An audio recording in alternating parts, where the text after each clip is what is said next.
Hello, welcome to my YouTube channel Addicted to Biology. In previous video, we learned about the cell cycle, and in this video, we learned about the cell division.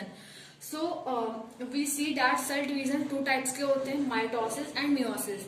अब ये दोनों में होते हैं. Cell division तो दोनों में होगा क्योंकि ग्रोथ हमें दोनों में चाहिए. दोनों में चाहिए क्या होती ही है. ठीक है. तो सेल डिवीजन किस में होंगे? प्लांट्स में भी होंगे और एनिमल सेल में भी होंगे. प्लांट और एनिमल सेल में. लेकिन ये अलग अलग है. अब ये दो तरीके के होते हैं, माइटोसिस और मियोसिस. माइटोसिस क्या होता है? माइटोसिस हमारे सोमैटिक सेल्स में होता है. Somatic cells means Soma means body होता है. तो ये क्या होगा? बॉडी की सेल्स में होगा. मतलब कि रिप्रोडक्टिव जो सेल्स होती है, जर्म सेल्स होती है, उसमें ये माइटोसिस डिवीजन नहीं होगा. मियोसिस किस में होता है? डिवीजन हमारे टू टाइप्स के थे, माइटोसिस और मियोसिस. इसमें यही डिफरेंस है कि माइटोसिस सोमैटिक सेल्स में होता है, मियोसिस हमारा किस में होता है? ये जर्म सेल्स में होता है. जर्म सेल्स मतलब कि रिप्रोडक्टिव सेल्स. रिप्रोडक्टिव पार्ट में हमारा क्या होगा? मियोसिस होगा. सो माइटोसिस क्या होता है? इक्वेशनल डिवीजन होता है. मतलब कि हमें जो डिप्लॉइड है, डिप्लॉइड से डिप्लॉइड ही मिलेगा. मतलब कि 2n से कितना मिलेगा? 2n ही मिलेगा. ठीक है. लेकिन मियोसिस क्या है? रिडक्शनल डिवीजन है. ये क्या है? रिडक्शनल डिवीजन है. मीन्स 2n से n नंबर ऑफ क्रोमोसोम में मिलेगा. ठीक है. 2n से n नंबर. और इसमें रेडी रुको गो. तो हमारा माइटोसिस कैसा है? इक्वेशनल डिवीजन है. मतलब कि एक सेल से, मतलब कि 2n से हमें कितने, 1 सेल से कितने 2 डॉटर सेल मिलेंगे. और मियोसिस में हमारा 1 सेल से 4 डॉटर सेल मिलेंगे. ठीक है.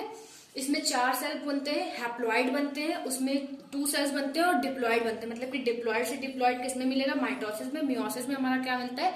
डिप्लॉइड से 4 हैप्लॉइड सेल्स मिलती हैं.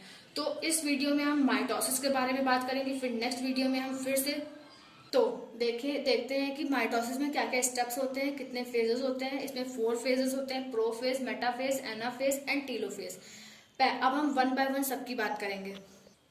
फर्स्ट फेज क्या है हमारी? प्रोफेज. तो हम प्रोफेज के बारे में देखते हैं कि प्रोफेज में क्या क्या होता है. हमने देख लिया कि सेल ने ग्रोथ कर ली, डुप्लीकेशन हो गया, सब कुछ हो गया. मतलब कि ऑर्गेनल्स भी डबल हो गए. अब मतलब कि सेल हमारी रेडी है.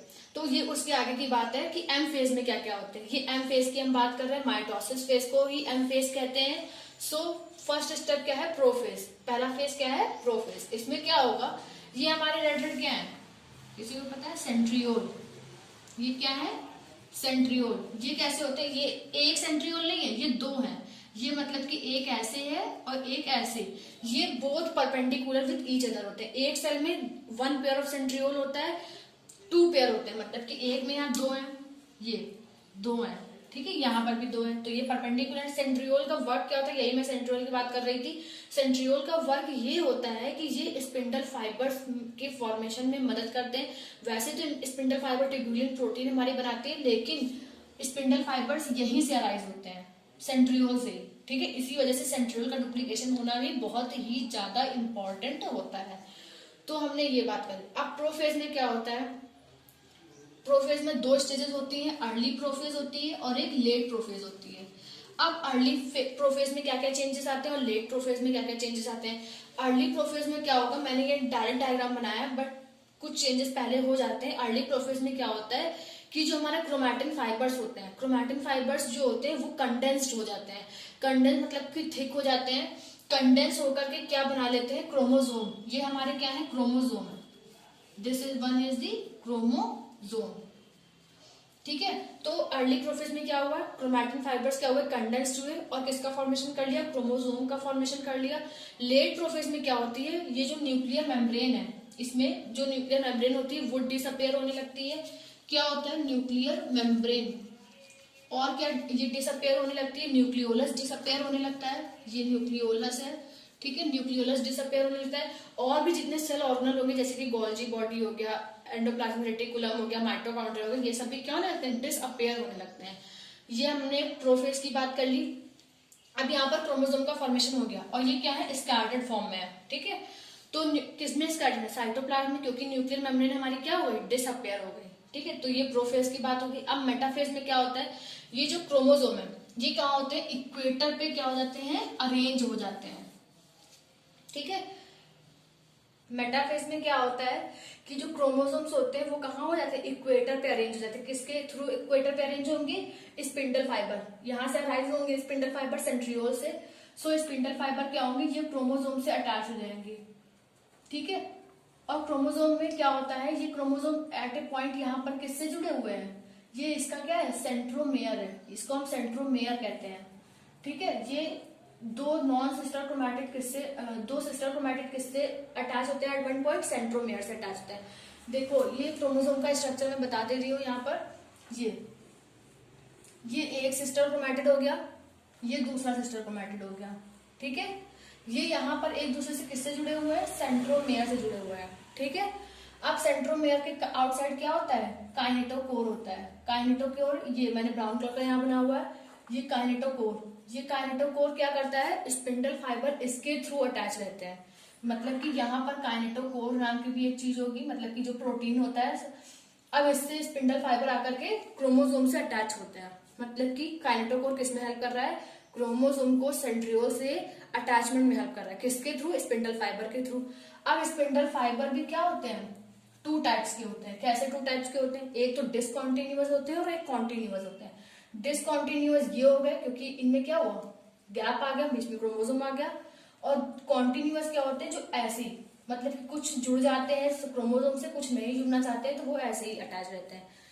और यहाँ पर ये तो कुछ हो गया, फिर ये ऐसे ऐसे कुछ अराइज होती है, इनको क्या कहते हैं, एस्ट्रल रेस कहते हैं, एस्ट्रल फाइबर्स कहते हैं, जो कि छोटे छोटे से होते हैं। ये बोथ साइड होते हैं, यहाँ पर एस्ट्रल फाइबर।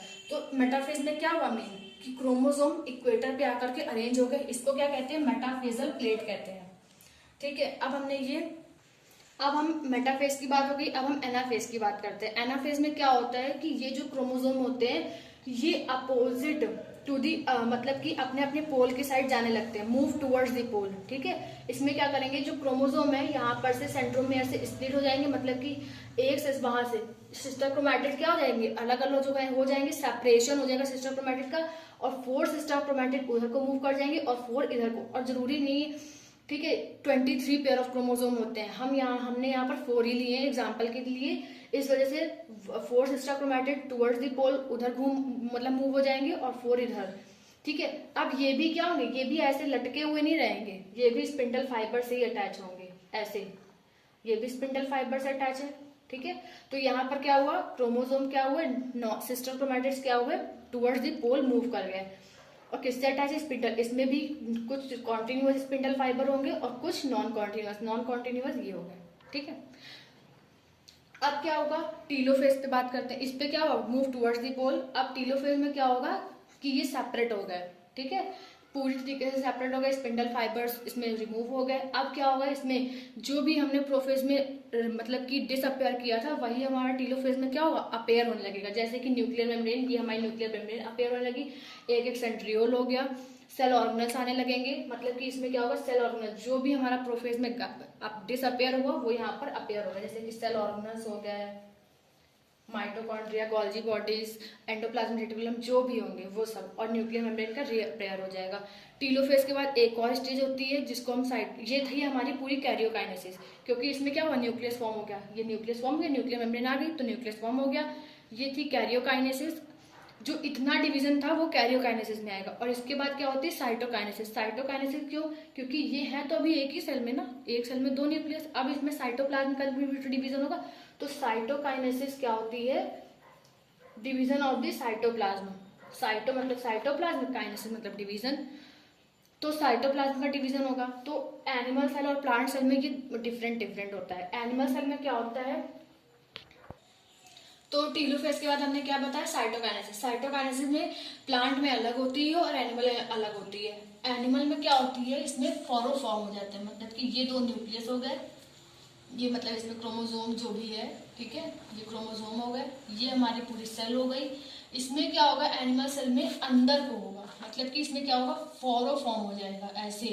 इसमें क्या लगेगी, सेंट्रीपिटल फोर्स लगेगी, इतनी ज्यादा लग जाएगी कि ये पूरी क्या हो जाएगी, यहाँ पर आकर के डिवाइड हो जाएगी। तो ये 2 अलग अलग सेल फॉर्म हो जाएंगी, इसमें एक न्यूक्लियस, ठीक है। तो इसमें क्या हो गया, फॉरो फॉर्म हो गया। प्लांट सेल में ऐसा नहीं होता है, इसमें क्या होता है, सेंट्रीफ्यूगल, मतलब कि बाहर साइड को होता है। बाहर साइड को कैसा होगा, इसमें सेल प्लेट का फॉर्मेशन नहीं होता है, इसमें फरो का फॉर्मेशन होता है। और प्लांट में क्या होता है, इसमें इधर को आउटवर्ड डायरेक्शन में क्या होने लगेगी, सेल प्लेट फॉर्मेशन। ये न्यूक्लियस है जो हमने वहां पर भी बनाया है क्रोमोसोम के थ्रू, ये न्यूक्लियस। इसमें क्या होगी, सेल प्लेट का फॉर्मेशन होगा। बाकी डिवीजन सेम रहता है इसमें, लेकिन प्लांट्स में सेल प्लेट का फॉर्मेशन होता है, एनिमल में फरो का फॉर्मेशन होता है, और 2 सेल इससे फॉर्म हो जाएंगे। This all about the mitosis in plant and animal cell. So thank this all about the mitosis. So हम नेक्स्ट वीडियो में मियोसिस के बारे में बात करेंगे। आई होप सो कि आपको अच्छा लगा हो। So please like and subscribe my channel.